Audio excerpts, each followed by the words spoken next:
Hi there. Welcome to the Cloud Security Podcast by Google. Thanks for joining us for another special Next 2021 episode today. Your hosts here are myself, Timothy Peacock, the product manager for threat detection here at Google Cloud, and Anton Chuvakin, a reformed analyst and esteemed member of the cloud security team here at Google. You can find and subscribe to this podcast wherever podcasts are sold, as well as at our website, cloud.withgoogle.com/cloud security/podcast. If you enjoy our content and want it delivered to you piping hot every Monday Pacific time, please do hit that subscribe button. You can follow the show and argue with your hosts on Twitter as well, twitter.com/cloudsecpodcast. Anton, we've got returning frequent flyer guest Phil Venables today talking about cats. Is that what this is? Dogs? No. No. We are not even supposed to say the acronym too often. Oh. But it's a thing that happens to abbreviate to GCAT, and the full name is Google Cybersecurity Action Team. Wow. Think about it. It's action. It's not about advising or telling people what to do. We are about action. This matters. Is Phil wearing like a cape, and does he have a superhero outfit? This sounds really dynamic. See, that's the vibe I want, not cats. Yeah, cats are a little lazy. So what's this GCAT all about? Because I struggled to summarize it during the episode. Can you give a pithy summary of GCAT? So to be honest, I'd rather Phil do that. He may repudiate this, but I feel like it's his brainchild. And even though I've been spending a lot of my time working on the effort in the last few, actually months, funny enough, I feel like Phil would do its justice. So let's hide the secret for another 2 minutes and have Phil present Google Cybersecurity Action Team initiative to everybody. Hello, Phil. Welcome to the podcast again. This is your third or fourth time, I think. I think it's, at least 3. So it's great to be back. Perfect. And today our topic is super exciting. And a lot of people are definitely spending a lot of their time, many hours in their lives on the topic of Google Cybersecurity Action Team. So we know this is your brainchild. So please tell our audience the origin of the idea.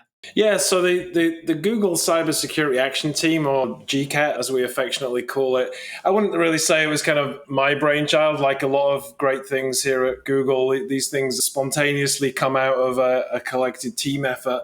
But the real background of this is what we wanted to do was to bring together all of the different security teams, especially those that face off to our customers, and give cybersecurity advice and support and management of various different security issues. We've got a lot of great teams that do a lot of great work, but they're in different parts of our organization, representing the different parts of where the customer engagement is.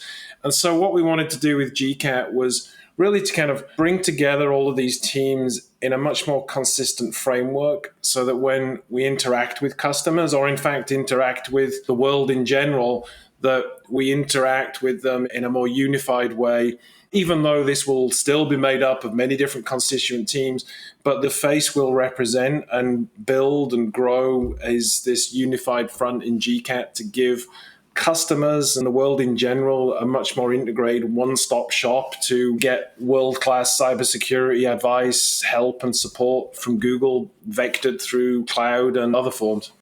That makes a lot of sense. So we're bringing together in one voice. Are there specific GCP enterprise customer facing things we're thinking about here? Well, so I think there's going to be a range of different services and capabilities.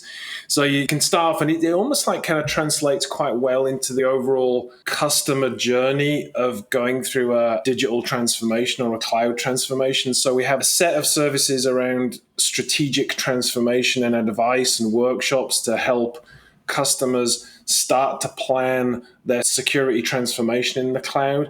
And then there's a set of trust and compliance services so that when they've figured out how to orient themselves to the cloud, there's often a bunch of compliance, management, legal, audit, and various other things that they have to go through. And we have a range of people and capabilities that can support that.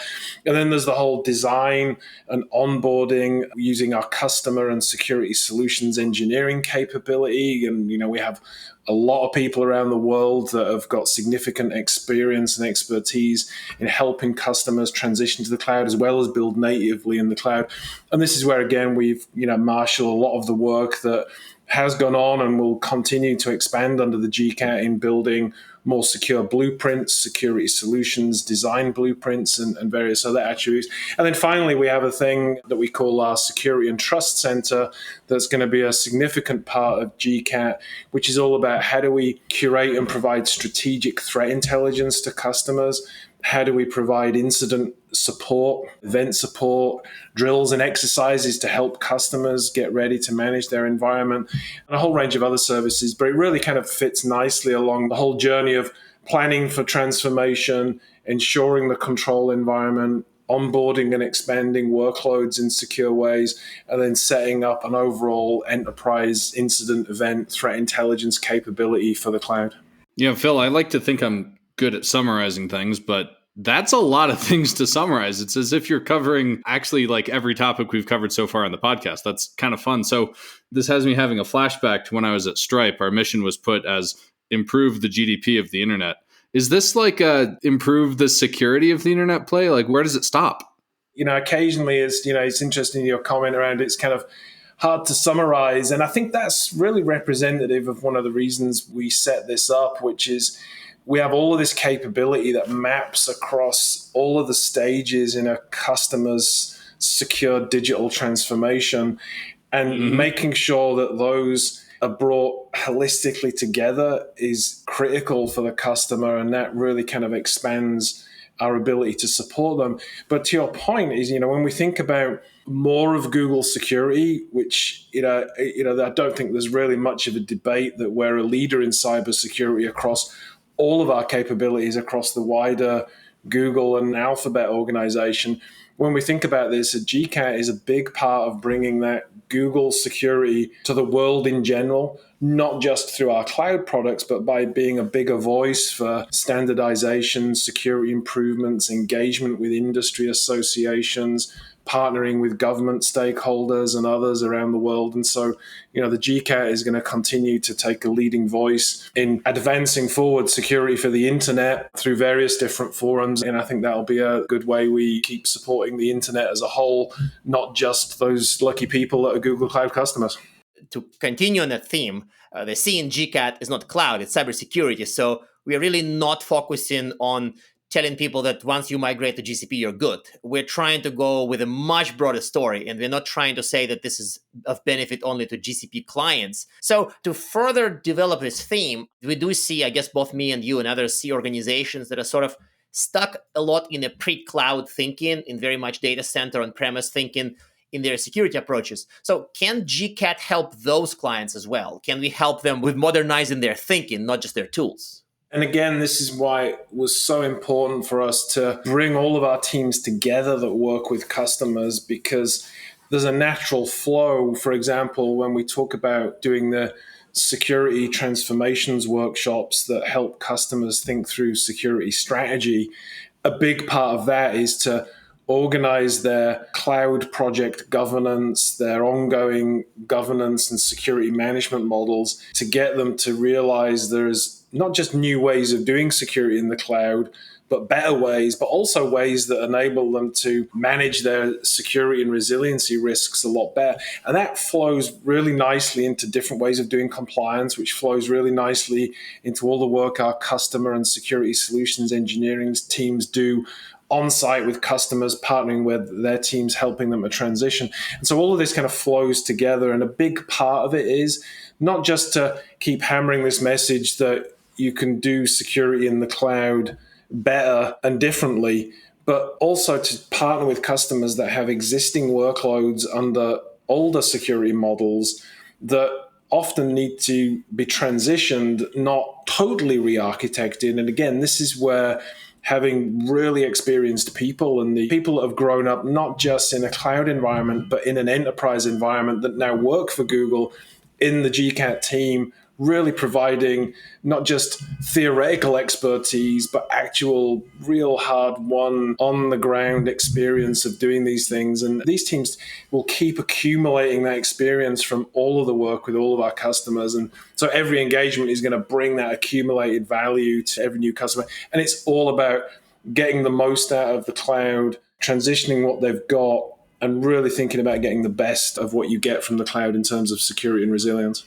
That's one of the things that came up in our episode that we released, audience on September 27th with Elliot Abraham. It was clear that Elliot had been down this road a lot of times. And as Google, we have this opportunity to really take what we learn in one place and help all of our users avoid those same mistakes and avoid those same skin knees with their digital transformations. So that's awesome. Anton pulled us in the direction of outside of cloud. Are there things inside of cloud that you're particularly excited to surface as part of GCAT? Like what are the Sunil projects you're super stoked on?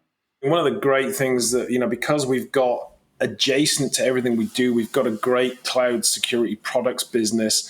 And one of the things, again, when you look at how we're taking threat intelligence into our cloud security products that in turn are embedded across the rest of our cloud environment, that's a great path for some of the threat intelligence work that comes from the wider Google into our products. But at the same time, as part of the GCAT, we're going to be partnering with the cloud security products team to take that threat intelligence and curate that into more strategic outlook for large enterprise customers, and in various ways also kind of small to medium-sized businesses that want to ingest different ways of doing things driven by the opinions of us from the threat intelligence we collect, but partnering with security products to take that view of threat intelligence and then also to look at how our security products can fit with the rest of the cloud environment in ways that we can enable customers to get the most out of those products is just going to be an intrinsic part of all of the security advice that we give as part of GCAP.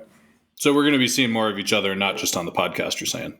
Absolutely. And, in fact, a big part of this is we do a lot of this today on our customer engagements and also with what my organization does in our internal facing role around product security and various other aspects is there's great opportunities for even better feedback loops from customers to advice to product and getting more and more of what we see that may be difficult for customers or opportunistic approaches for mitigating future risk. Getting that into product or into blueprints and solutions for the assembly of products to help mitigate that risk and just doing that quicker and quicker is what this is going to be all about.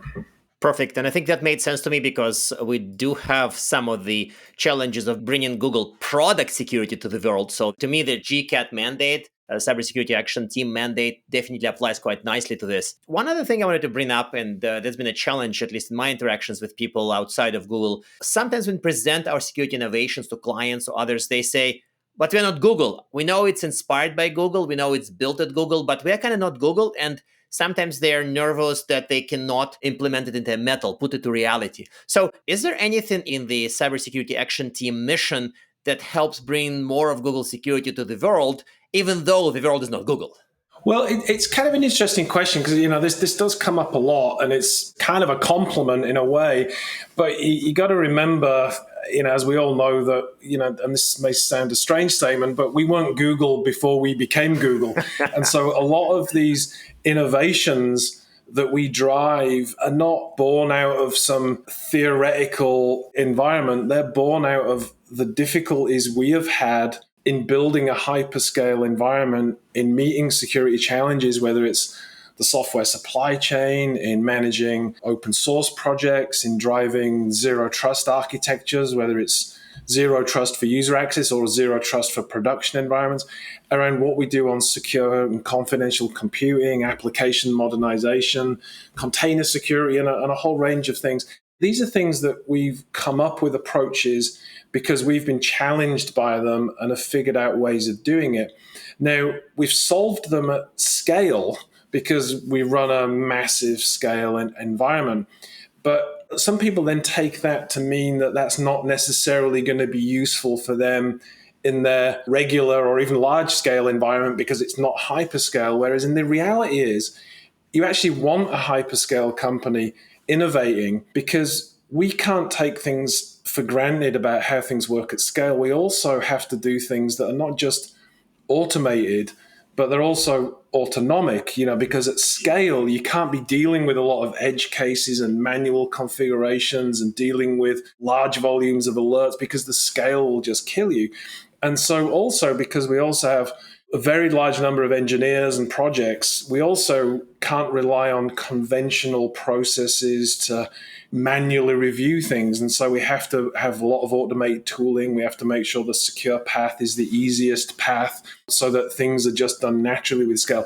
So the net result of all of that is the fact that we develop for scale means that when customers use these things, even at a small scale, they get the benefit of that tuning, that fact that they're more autonomic, or and if not, then at least automated, that the security is baked in, because that's the only way you can survive running at a large scale. And that embeds itself into product. But that philosophy of doing things and that advice that we encode in the security transformation workshops and the position papers and the blueprints, all of that gets funneled by the GCAT. And one of the things we'll be doing even more of is looking across all the rest of Google and saying, like, is there more capabilities and advice we can bring that will be of use to customers of all sizes, in all industries, in all sectors, that can really learn from that. And I think that's where you want Google innovating for this at scale, because that benefits you at a smaller scale. One key idea I want to kind of like extract out of your answer is that some of the organizations are sort of moving in the same direction we were moving, even though they're not Google. Like, for example, the automation point, like we cannot scale manually, but some companies perhaps can scale manually, but should they? Why can't they learn some of our lessons? Funny enough, I've been reading the SRE book as my bedtime reading, and I see a lot of parallels with that in security, where certain lessons we used and we had to apply, customers perhaps should apply today. Of course, we had to apply them in 2010, and customers should apply them in 2022, so there's a bit of a lag. But the idea is that the lessons are still relevant, even though they're not Google. Absolutely. We're going to have to buy you some different bedtime reading, but the SRE books are fantastic, and so, it's definitely not a bad read. You've got to look at, assume you're going to be larger scale. Whether or not you're going to be larger scale, you're going to get the benefit of automation and the baked-in platform capabilities, even at a small scale. And so there's just really no downside to adopting those approaches. At the risk of asking a question that I will again find difficult to summarize, how should companies engage with the GCAT? Is it like one of those, you sort of wave the fish in the air toys? How do you get the GCAT to help you out? So most of it is going to come through the customer relationship channels. And so when somebody wants to work with us and to onboard to cloud, then, that's a pretty straightforward kind of journey from the transformation through the engineering and beyond that.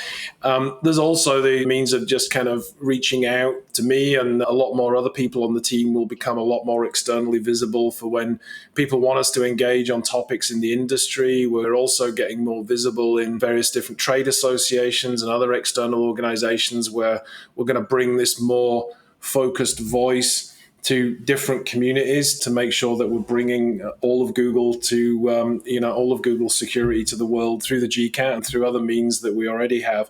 And so you kind of see us being more present, but it's through the customer or prospective customer relationship, or by reaching out to various of us that lead this group that are visible. Perfect. Thank you very much for this. And of course, I'm super excited to see it come to life finally, because frankly, too many of my hours were spent on this. But again, this is the day. This is being aired during Next. And at that point, Google Cybersecurity Action Team is already a reality. Traditional closing questions for you, Phil. First, I assume laser pointers are actually the best way to engage with the GCAT. But second, do you have recommended reading for listeners? We hate to leave people empty-handed, so something that they could go read up on, presumably better than Anton's bedtime reading.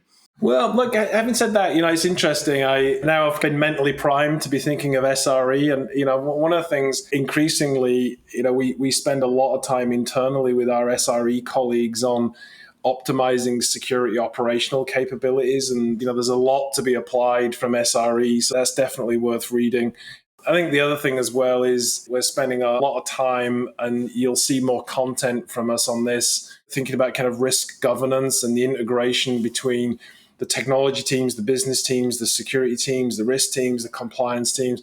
And so we're putting out more content on that I think people are going to find useful, in addition to some of the existing content we've produced on that.